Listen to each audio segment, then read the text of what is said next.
Welcome volunteers. This 15-minute just-in-time training is intended as a basic awareness level orientation for occasional or spontaneous and unaffiliated volunteers who want to help during disasters. Certain information and protocols will be repeated several times to emphasize their importance. Our spontaneous and unaffiliated volunteer just-in-time training is part of a volunteer management system training series funded by the Western Region Homeland Security Advisory Council and developed by Berkshire Regional Planning Commission.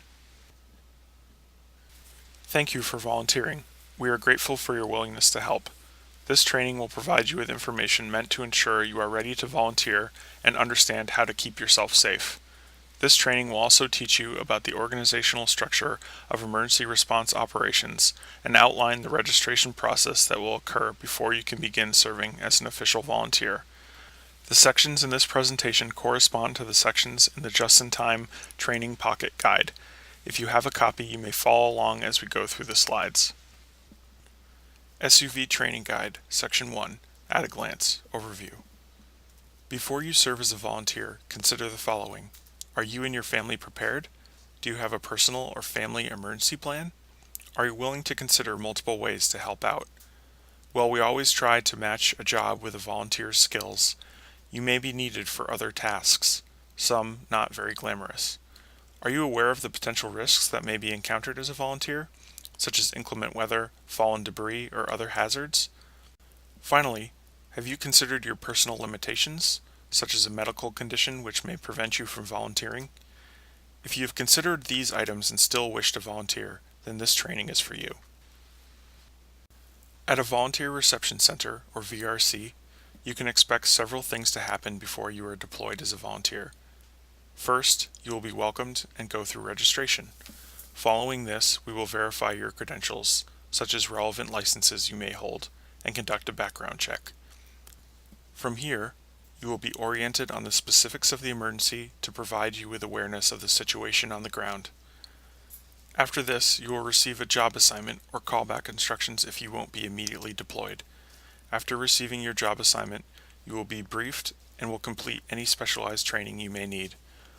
You will be deployed and receive an incident badge and volunteer assignment card to help document your efforts and track progress on recovery.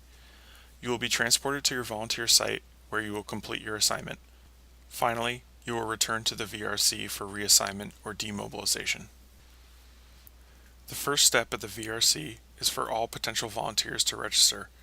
This may be in person on site at the VRC, through a telephone system, or online. To register, please present a government-issued photo ID, such as a driver's license. You will also be asked to complete an application form so that we have a sense of your skills and interests. You may also be asked to sign a confidentiality agreement to protect victims and first responders, as well as a liability release form due to the risks you may encounter. Additionally, we require that all volunteers complete a criminal background check, and we will verify all credentials and licenses you may hold. The primary house rule and expectation for all volunteers is to consider safety first. We expect all volunteers to be accountable by signing in and out during their deployment. During your deployment, please refer all press and the media to the Public Information Officer, or PIO, who will keep them up to date on response efforts.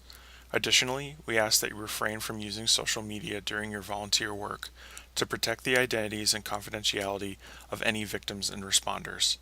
We expect all volunteers to stay informed by keeping up to date with situation reports and safety advisories. We ask that all volunteers work only within the scope of their assignment and credentials.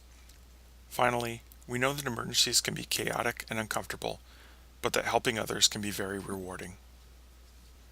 SUV Training Guide Section 2, Personal Emergency Preparedness and Safety. Before volunteering, consider how personally prepared you are. Emergencies are stressful and challenging. Consider if you, your family, and your home are safe.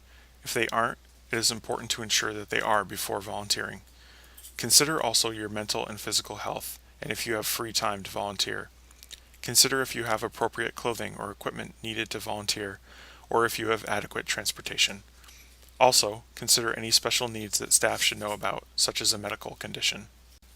As a volunteer, your health and safety are key to ensuring that emergency response operations are fast and effective. Eat well, get plenty of rest, and exercise. Always follow good hand washing and cough etiquette. As a volunteer, don't abuse caffeine, sugar, alcohol, or drugs. By staying healthy, you can better help others and your community as a volunteer. Also practice good psychological first aid. Emergencies are demanding. It's normal to feel anxious. Take care of yourself and know your limits. If you have trouble dealing with the effects of the incident, ask for help. Always be cautious and compassionate with those you are helping. They may be going through the worst time of their lives. Practice active listening, and always remember safety first.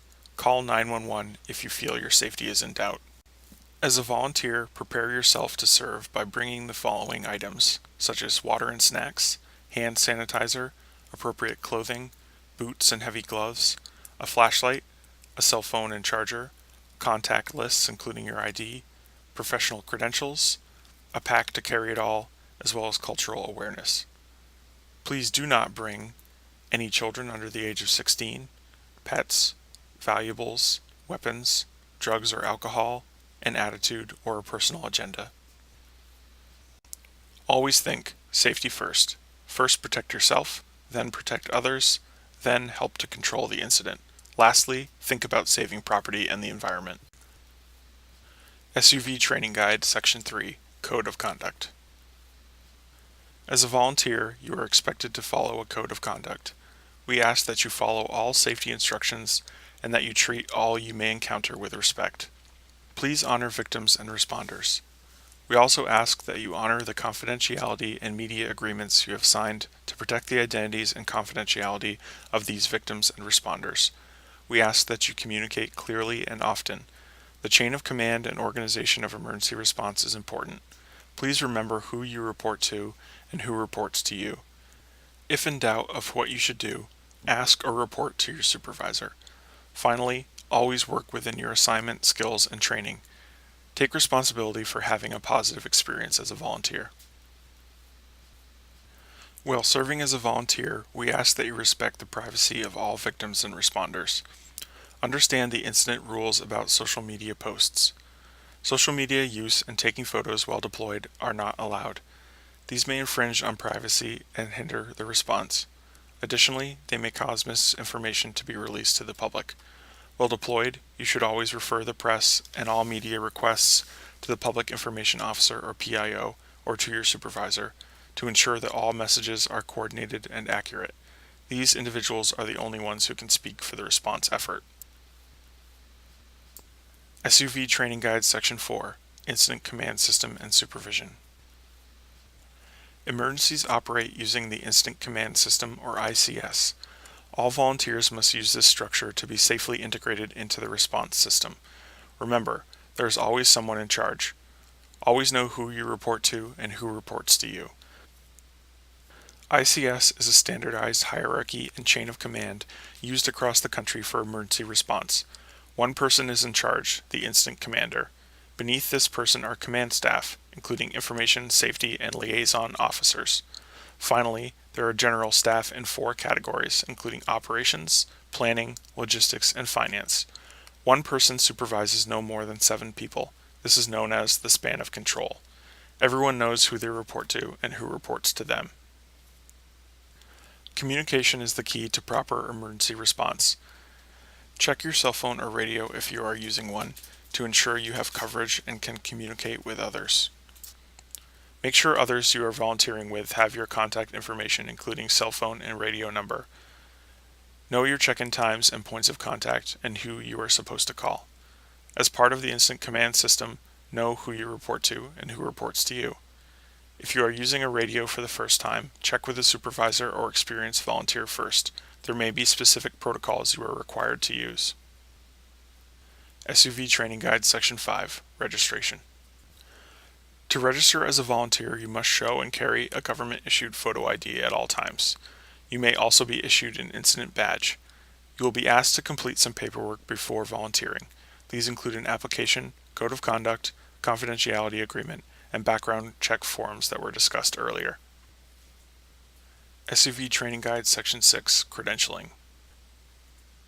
If you are a volunteer with special skills and licenses, such as a medical professional, we will need to verify these credentials. Until these background checks clear, Please understand that you may only be assigned to jobs and tasks that do not require any certifications or licenses. You may be placed on a standby list or paired with a credentialed volunteer until cleared. SUV Training Guide Section 7, Job Assignment. During your job assignment, we will always try to match your skills with an appropriate job. However, we hope that you are flexible and are willing to help out with jobs that need doing right now. They may not be glamorous, but they are necessary. While waiting for a job assignment, you may consider helping your neighbors who may have been impacted by the disaster. During your job assignment, you may be given a volunteer assignment card or VAC so that you or your supervisor have needed information about you, your task, and what has been accomplished. Please keep your VAC with you at all times. If a job action sheet or JAS is available for your task, you will receive it. Job action sheets outline specific tasks for a certain position. Assignments can be unexpected, and sometimes job action sheets may not be available. In this case, your supervisor will outline your job expectations. If you are not sure about the task you are being assigned, ask your supervisor. SUV Training Guide Section 8, Debriefing, Demobilization, Retention, and Recovery.